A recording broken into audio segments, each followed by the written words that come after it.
studies. Is it seen? Yeah. Okay. Yeah. Fine. So my next is auxiliary block, that is PNS guided.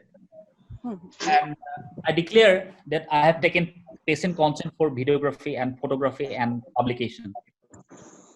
And this patient, you see, the CKD, he has pneumonitis and he was posted for arteriovenous fistula.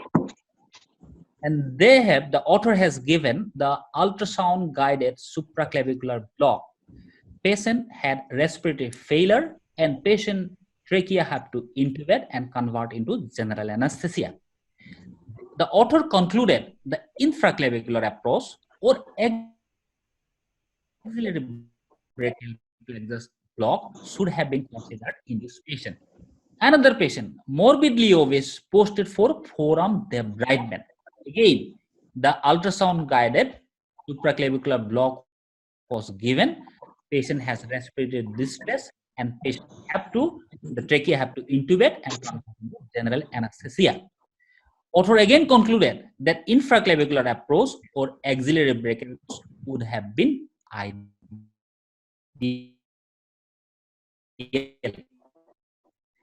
So always, patient is coming for forearm surgery, elbow surgery. Why I cannot think of axillary approach or infraclavicular approach? Why I should go only for the supraclavicular block?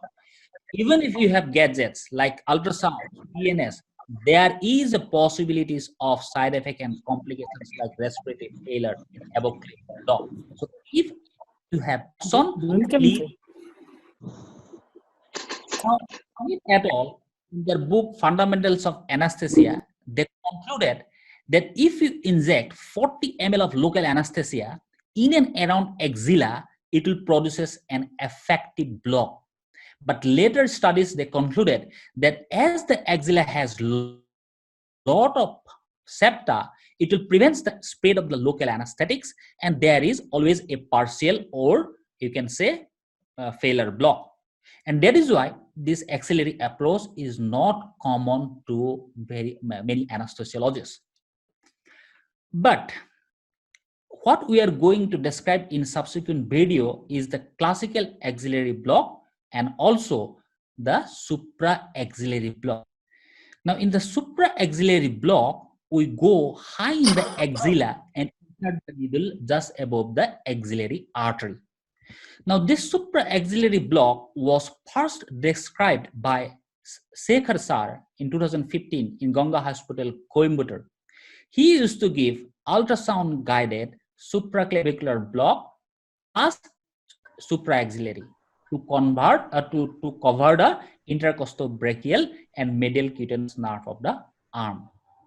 But here we are describing supraaxillary block. It is purely a PNS guided and it is a single prick injection technique, and which is a more value in this COVID era. So our indication in this supraaxillary technique is surgeries from proximal humerus to hand surgeries. So let's see some example. This patient came for fracture humerus, middle part of the humerus.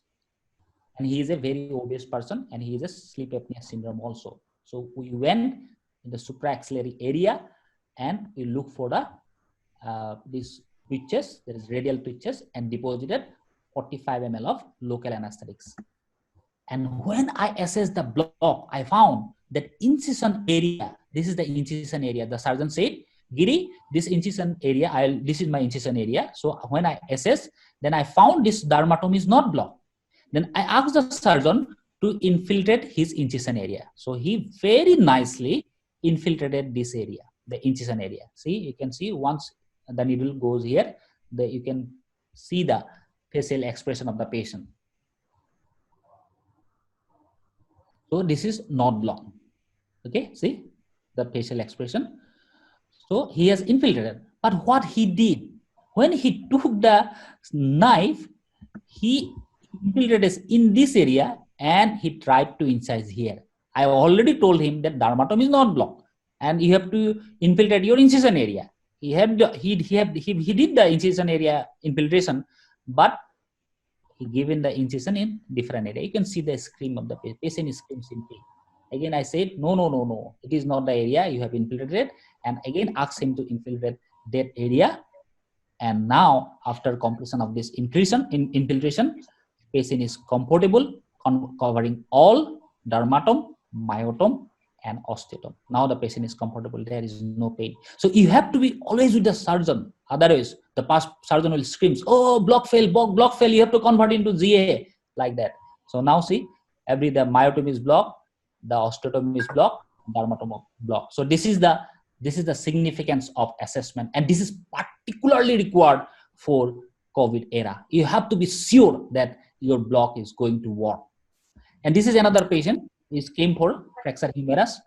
Again, we went, you see, supraaxillary area and look for the this radial twitches and deposited 40 ml of local anesthetic here. After depositing 40 ml local anesthetics, you can see the boy is communicating with us, covering all dermatom, all myotome, all osteotomes. So this is again required for COVID era. And this is another patient coming for elbow fracture, and she has a lot of problems, CKD, CAD, and hypothyroidism, COPDs, everything.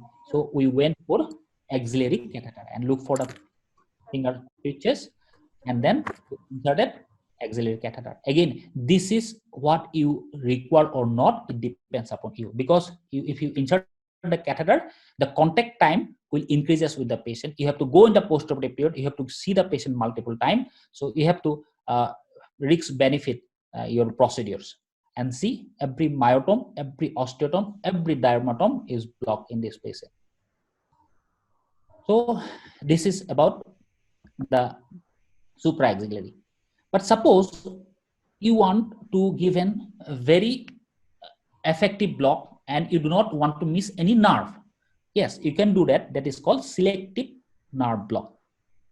Here, this is the axillary artery, and we are going just above the axillary artery in cephalic direction. Once I insert the needle there, I got the musculocutaneous twitches. There is flexion at the elbow. So I have deposited here 5 ml of local anesthetics to cover the musculocutaneous nerve. Same injection point, you see, same injection point. I made the needle slightly inferior and the medial direction, but above the axillary artery. And then I got median twitches. That is the flexion of the finger. So here I'll get the flexion of the finger, you see. I'm getting a flexion of finger. So I have deposited here 10 ml of local anesthetics. In the same injection point, see, I have not changed the injection point, same injection point. But now I'm going posterior and the deep to the previous injection.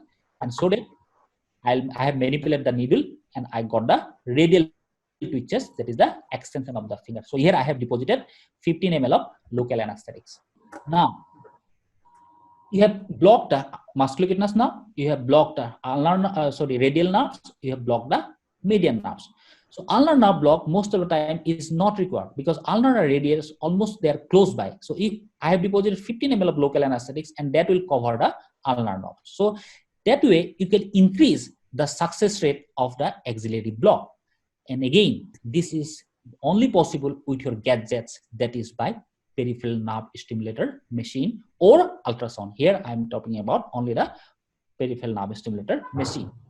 And this is the supraaxillary block. You see, I have palpated the axillary artery from here, tuck, up to here. So it is the axillary artery is palpable up to here.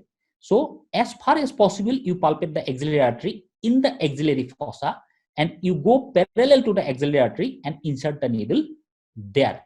Now, it is always said in the axillary block, the musculocutaneous sparing chances is around 70 to 80%. But here, what happened, you see, moment I insert the needle here in the supraaxillary area, I got the musculocutaneous twitches. Means with same injections, I am covering the musculocutaneous nerve, radial nerve, and median nerves. So I have manipulated the needle in the same injection point so that I could get the distal response, that is the finger flexion, and depositing 45 ml of local anesthetic there.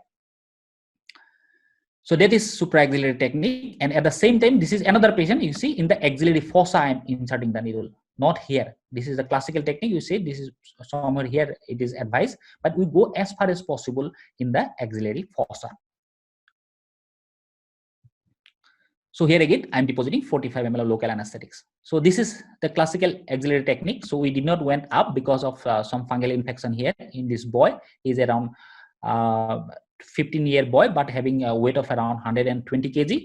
So he came for the fracture, forearm fracture, that is both bone fracture, and we have inserted the needle and in just above the clavicle, just above the axillary artery, so that I can get the finger flexion or extension, and deposit the local anesthetics. And you see he's communicating with us, blocking all dermatome, all myotome, all osteomatome. And this is what we require in a COVID era. You have to monitor the patient from distance. No need to touch the patient if your block is super successful. And it all depends upon your gadgets. It depends upon your technique. It depends upon your practice in all patient in upper limb fracture. Now this is same things applied for the kids also, and they are very much comfortable, and we are applying this pre-lock screen before giving the injection, and then after that needle, and they are comfortable and they are communicating with us very nicely, and it can be said is a block of the COVID era. To conclude, ladies and gentlemen, supraaxillary block can be a term as a block of choice in COVID pandemic, because you are away from the pleura, you are away from the lung, you are away from the respiratory apparatus of the patient. But thing is that you have to look for the radial response. Radial response has more success rate around 95% or greater than that. It is a volume block. It requires local anesthetic around 0.8 to 1 ml per kg. But if the patient is around 100 kg, you do not go and inject 100 ml of local anesthetics. Maximum we can give around 45 ml of local anesthetic. And the contact time, the onset time is 60 minutes. You have to give more time for local anesthesia to work. So this is my submission in COVID pandemic area, that if you try this supraaxillary block, within just one injection, you will cover everything, and you can do surgery from mid-humerus or even the proximal humerus to forearm surgery. And sometimes, suppose you are giving an this supraaxillary block, and I have not seen any total failure in supraaxillary block. Sometimes I found an partial block, and some nerves are not blocked. Then what we do, I go above clavicle and deposit around 10 ml of 1.5% lignocaine adrenaline, and that will covers the nerves which are not covered by your supraaxillary block. So that way we can protect your lungs and the pleura also, because the 1.5% adrenaline 10 ml will not cause so much of harm to the patient. So that is why it can be termed as a supraaxillary block, but again, it requires a lot of practices. Thank you very much.